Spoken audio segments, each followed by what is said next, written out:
All right, guys, go ahead and get started. Coach will make an opening statement and we'll take some questions. Coach, it's all yours. All right.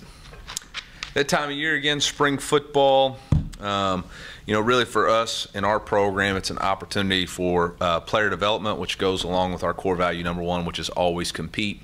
Our belief is that always compete is not necessarily against somebody. It's an opportunity for you to develop yourself, to be the best version of yourself, to compete, to be better today than you were yesterday, be better tomorrow than you were today. We have a belief that iron sharpens iron, so the actual root word of compete is to strive together. And so that's really what it's all about for us, is individual player development, and that's goal number one. Goal number two will be to identify the strengths and weaknesses of our schemes and the players within our scheme so that we can help figure out, you know, what do we do best and how do we do it better, and then what are the areas that we're not good at that we need to continue to work to improve. And then number three is to connect our brotherhood, and that really is for us to take our new players, the new players that we have on our roster, and figure out how do they connect, not only in our schemes but also in that locker room. And you know, very excited about the new players that we've added.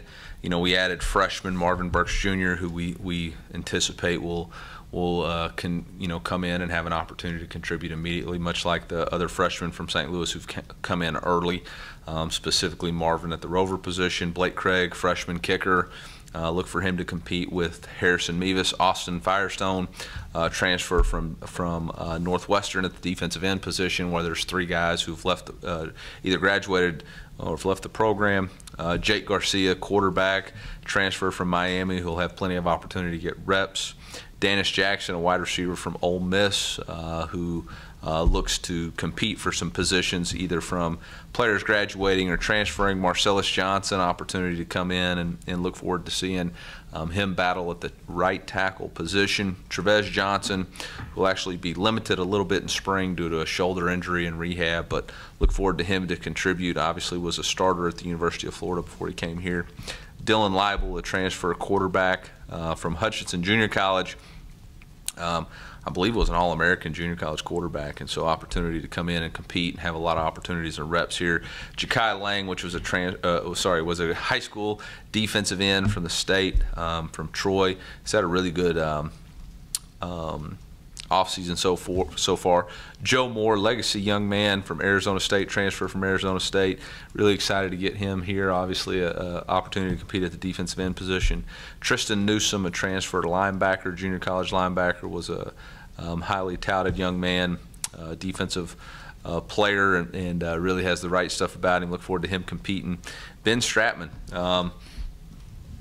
defensive end, seventh-year defensive end, a guy from Missouri S&T, and I guess he saw the Cody Schrader story and figured he'd be the next one. So very excited about his transfer. He will have an opportunity to compete. Theo Weiss, Jr., transfer from Oklahoma.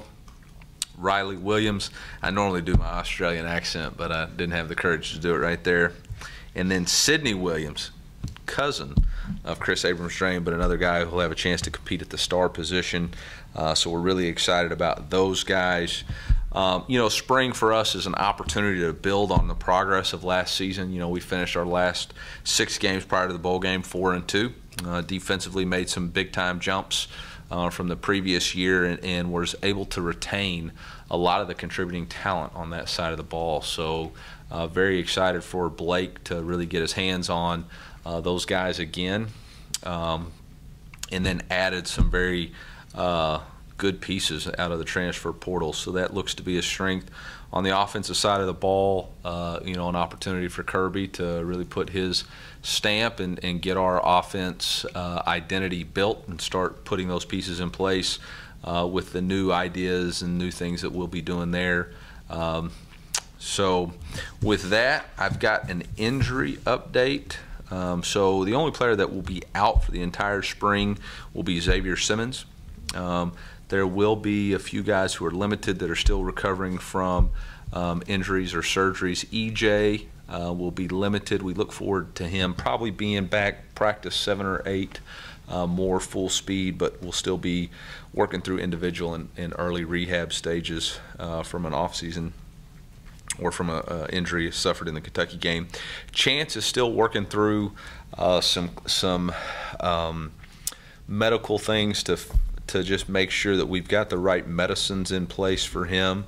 And obviously, with that being a blood clotting issue, we're going to be very thorough and careful as we work through that. So he'll be in a green jersey tomorrow, be able to work through injury, but no contact until we can make sure that everything's done there properly. Brady Cook will be limited. He'll be out there, but non-throwing and non-contact. I said Trevez is recovering from an off-season shoulder surgery. He'll be able to do some 7-on-7 and some non-contact limited stuff, but he'll be out there doing some stuff. And then Sam Horn will be limited tomorrow, but he did suffer I don't have the exact diagnosis in front of me, but he did suffer a sprain and a forearm strain from a pitch that he threw on Saturday night that has been MRI'd and has been examined by not only our orthopedist but also in a second opinion, and believe we have that diagnosed well. There was no damage to any ligaments for you baseball guys out there, but he did suffer a forearm strain, so probably will not throw the football tomorrow, but look forward to getting him back to football probably Thursday or Saturday. Baseball, I'll let Steve answer those questions. I'm not sure I'm on that pace scale. So, but I know there were some people worried on Twitter. Dave got us all jacked up on Saturday while I was at the Kaffner banquet. I was interrupted several times about what was going on with Sam, but no, all good. So with that, I'll open it up with the first question for myself, which is, why do we start spring so early? And I know there's a lot of people that ask that question. There's really two reasons, but it's based off the spring break calendar. So if you study the history of injuries in spring football, they normally occur after a spring break, right? So those guys practice, you give them a break for spring break, they go 9 days, and then they come back and still finish up spring, and that's where you suffer some soft tissue injuries and all that stuff. So it's our belief that you want to finish, you either want to do all of your spring before that break or do all of it afterwards. And so for us, with our spring break being the last week in March, we believe it's in the best interest of our players to finish it early or to start it early. And that's one, for injury prevention. Should you suffer an injury, you still have 5 months to recover prior to the season, so you wouldn't miss your season. The second thing is it allows us to get 4 months of uninterrupted training. So you'll have the entire April, May, June, and July for these guys to really make some significant strides in their development, whether that's weight gain, weight loss, muscle mass increase, or speed increase. So there's no taking this time off or taking that time off. And so we feel like it provides valuable opportunity there. And then from a schematic standpoint, you know, the sooner you figure out, it's easy to walk through, but you don't really know about football until all 22 people are moving at the same time. And so you figure out what the schemes are, and then the next 4 months you figure out how to put your players in the best position to be successful, utilizing the schemes that you already know they know. So with that, I'll open it up for questions. Eli, how have you seen Kirby really jump in these first few weeks that he's been here? What has he communicated to you that maybe some of his goals for spring is? Yeah, we've all communicated on what our spring goals are. Number one, we want to take care of the ball. Number two, we want to be more explosive. And three, we want to score points. And some of those are measurable, some are not as measurable. Ball security for us is the utmost importance. You know, we turned the ball over 20 times last year, which was 8 more than the previous year, and so that was a real point of emphasis. I believe we're 8-4, or maybe it's 10-4 when we win the turnover battle, and we're I think it's 6-1 when we win it by +2 or more.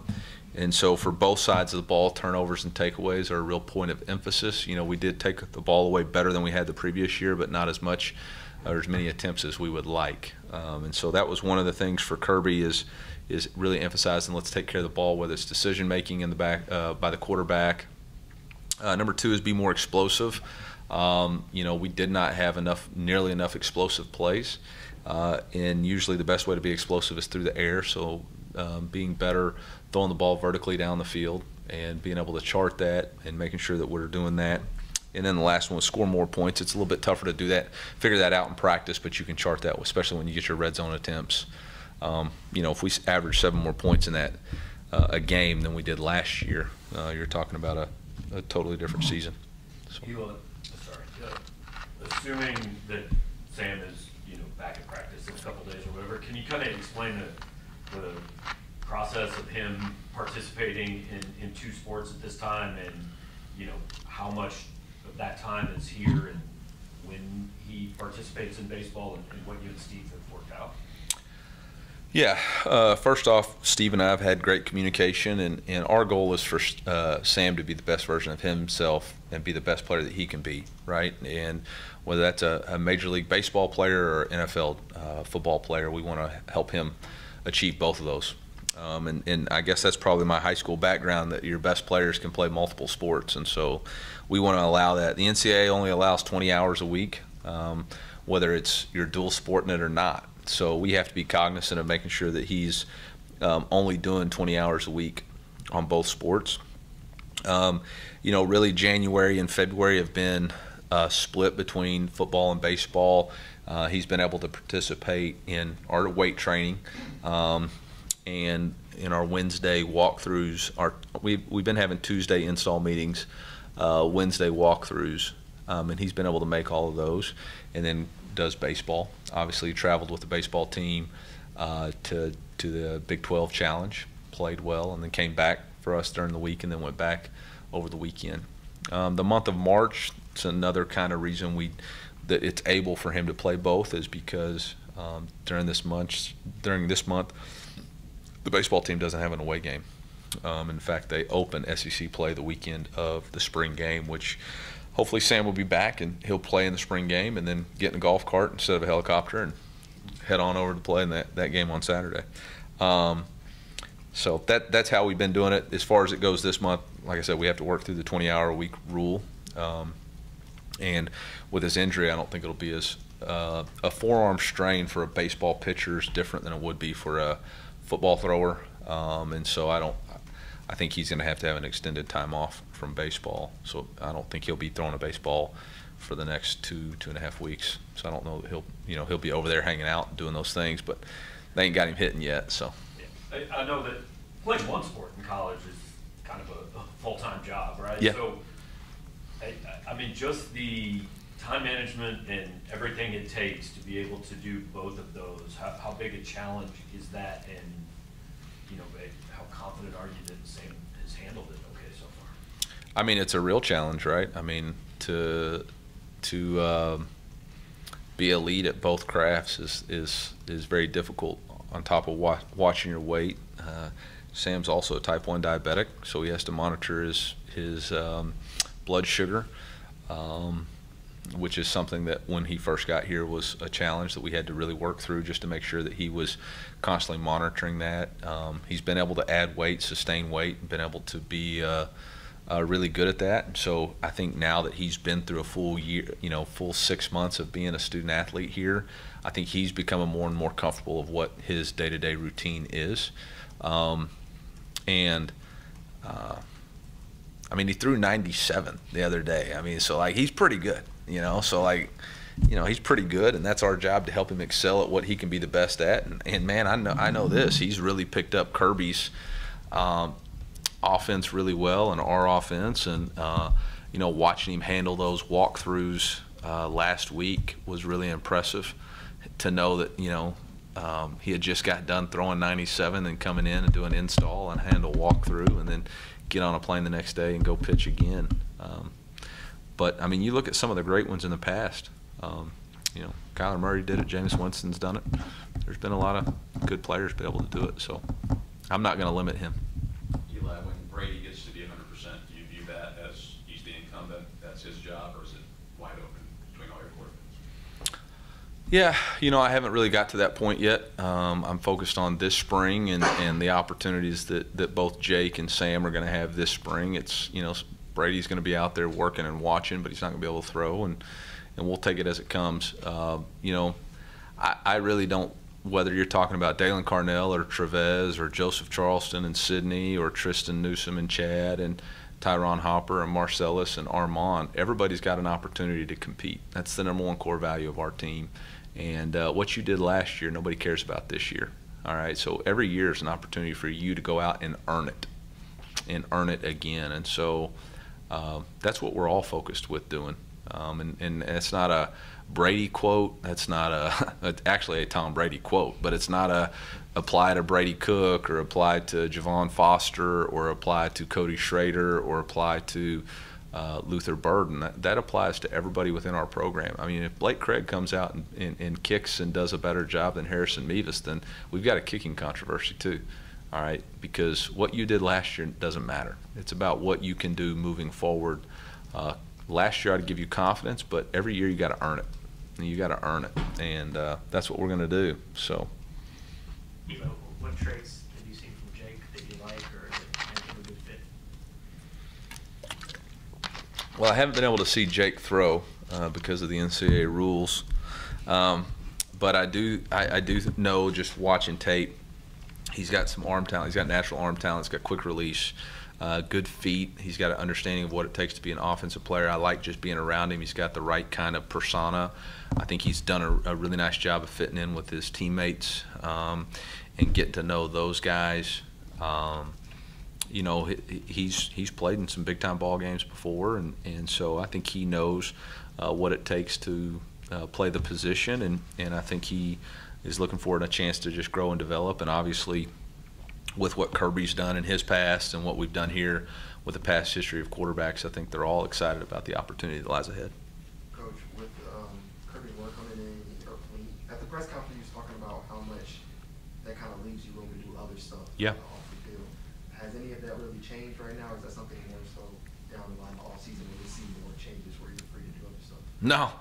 No, I'm doing a lot of other stuff. But I'm not doing other stuff. I'm just able to be more focused in what I'm doing, as far as whether it's speaking engagements, whether it's focused on our team responsibility with special teams to get those things lined out, whether it's looking under the hood at position issues that we had last year and trying to make sure that the fundamentals are right at positions of concern that we had, whether it's sitting in other position meetings and taking notes and trying to figure out how we can improve. Whether it's our teaching or our delivery or our fundamentals. You know, I spent the better part of February sitting in the defensive meetings, understanding what's going on there. So, yeah, it's allowed me to do a lot of different things. It's also allowed me to focus on, you know, the things that we've talked about, you know, that I talked about with takeaways and turnovers, and how can we improve those, and how can we be more explosive. How does us starting fast and having a lead at halftime translate to us being successful in the last 3 years we've been here? How does, you know, if you study Coach Pinkel, when they were successful in the SEC East, they had 20 non-offensive touchdowns, ranked in the top 20 in special teams, and only allowed 1. In the last 3 years, we've only scored 7 and given up 6, right? So, like, those are statistics that I been able to study and figure out, okay, these are the things that we've got to push in order for us to be successful in this league. Eli, what do you want to see from the offensive line this spring? Yeah, I mean, look, the offensive line has to set the tone of our program. It has to, and it's got to be physical and it's got to be tough. I mean, that's what it's got to be, all right? And that's the challenge for these guys, right? They've got to set the tone. They've got to be tough. They've got to be tough in the trenches. It's got to mean something to them. They've got to run the team which is a challenge, because we've got a lot of good leaders, man. Like right now, our linebackers kind of run this team. You know, Chad and Tyron are really good players and really good leaders, but we really need that offensive line to step up and be physical and be guys who you know, offensive linemen set the tone for team, right? They're team-oriented people. What's up, guys? They're team-oriented. They don't ever get the credit. They don't ever get the features. And so we need that kind of personality and that kind of persona to rub off on the rest of the team. And, you know, those guys are big, physical, intimidating people, so that's what we need. You just brought in one transfer there, at least so far. Is that a sign that either you pretty happy with what you've got coming back, or, you know, the younger guys you've got coming up, or could you still maybe look at that position later on? Well, I can't speak to what's going to be in the portal in I guess 6 weeks, right? Like, that's hypothetical. So our job is to develop what we have and take what we have and make it to what we want. And so, you know, last year, one of the regrets that I had was not playing Armand sooner in a full-time role as a starting tackle, because he came in and played really well, and his future is really bright. And you know, Marcellus is a guy that played left tackle, and he's got a lot of experience, but we think he can translate to either right guard or right tackle, depending on how Armand plays off of that. You know, I think competition's the best thing we can do, whether it's Connor, Drake, or Bency at the center position. Javon Foster is one of the top 5 tackles in the country, so we ought to be all right there. But then you look at guys like Tristan Wilson or Val Erickson or Curtis Piegler, guys that we feel like can really play. EJ, once he gets off of injured reserve. You know, if you recruit guys, it's your job to develop them, and I don't really want to get into this. Every time we have an issue, we just go try to plug and play out of the portal, because then you lose that developmental factor. And so if we have a belief in those guys, and that's what we do, and we do have a belief in those guys. Doesn't mean that if somebody shows up in the portal we think can help us, it doesn't mean we won't take them. It's just right now we're focused on these guys, and I think we've got a lot of opportunity for guys to really compete and play. At the defensive end spot, what did you see, like, from Austin or Austin Firestone and Joe Moore to kind of go out and recruit those guys? Availability.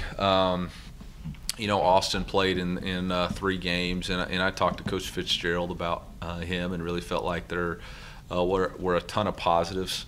Coach Fitzgerald had nothing but positive things to say about him, and so just having a chance to get to know him, and the way he attacks the weight room and goes to work, we felt like he'd be a good fit from you know, he'll be a redshirt freshman, so he's got some opportunity. We're not just taking a one and done. Joe had some pass rush ability on tape. We felt like there was a lot of room to grow there, plus he was from the St. Louis area, and so we felt like it was kind of a natural connection to get those two. And then obviously Ben was an opportunity for us to take an in-state young man and let him compete for an opportunity. You know, we feel like Johnny and Arden are 2 young men that have been in the program that are developing and going to compete for it. We're going to slide Darius Robinson out there for a little bit this spring, just like we did in the bowl game, to let him have some opportunities to show position flexibility, but also to develop him some, which will alleviate some of the depth issues. You know, with D-Rob coming back, our defensive tackle numbers are actually a little bit out of whack for a scholarship standpoint, so sliding him out to play defensive end gives us a little bit more flexibility there from a scholarship standpoint. Coach, real quick, back to Armand. Obviously played right tackle last year. Could we see him slide inside? Yeah, he'll start at right guard the first day of practice, and then we'll just kind of see. You know, he's a very powerful, athletic player, and we'll just kind of see what is his best fit. You know, for us, it's about getting the best 5 on the field. And speaking of 5, you know, I think you had 5 key storylines for the spring. I don't think that was one of them, but I read y'all's articles. Eli, what does year 2 look like for Luther, starting with spring? And Yeah. Luther's going to slide into the slot position. You know, we played him at X last year exclusively, trying to just limit the amount of volume on what he was trying to learn.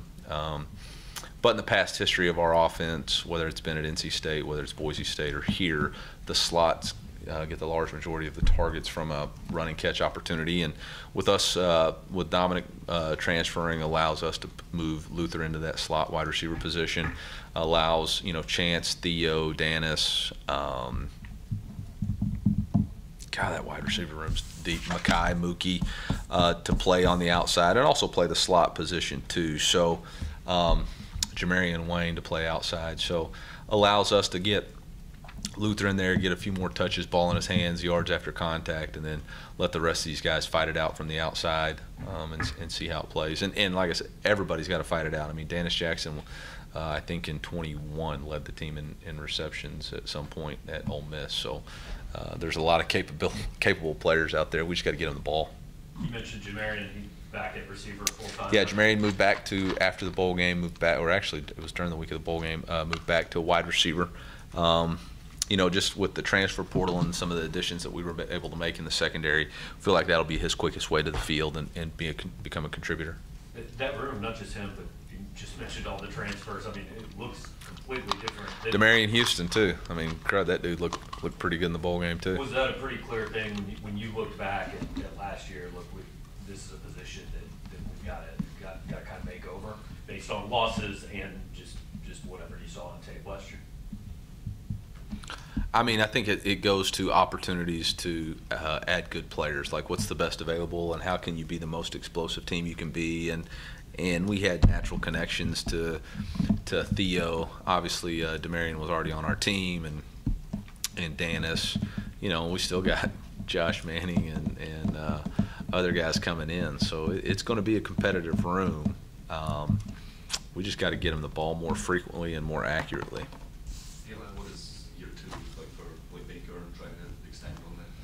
Yeah, I mean, I think he's just got to go further, faster, right? Like, he's got to get further along. You know, last spring was pretty vanilla for us on defense as we were trying to install that. We will still go back and start from day one, you know, and probably start with our lead call, bench 8, and then work our way up. But you ought to be able to get further, faster with basically, you know, 8 returning starters and multiple guys who have were you know, contributors last year in backup roles who should know it, so they should be able to understand what they're doing and get a little bit further ahead. And then you know, hopefully you see guys playing faster within the defense, right? So they hear the call, they recognize the offensive set, and whether it's a pressure or a base down, you know, they have a quicker understanding and be able to play faster.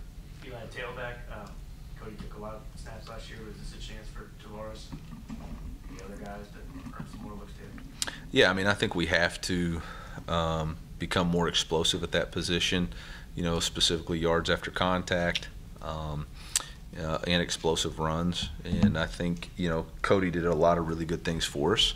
He's very dependable, and he's going to be tough to beat out, but it doesn't mean that we're not going to let everybody have the opportunity to do that. And, you know, we want to see more consistency out of Nate. I know that there was some, you know, some midseason issues there, and so, you know, let Nate have another crack at it. And then, yeah, T-Man got, you know, pulled his hammy on the very first carry of a 2-point play in the first day of pads. So now it's an opportunity for him, who's added muscle and understands the offense and can get up to speed quickly. And I think those 3 guys will really have a good battle this spring. And the rest of that room, you know, that's a room that anybody can set themselves apart. You mentioned one of the young guys, Josh Manning, also Logan Reicher, 2 KC guys. So I was kind of wondering, last recruiting cycle, you really went in St. Louis, kind of dominated that area. But what does it mean to kind of get into KC to kind of start recruiting that area, kind of winning there?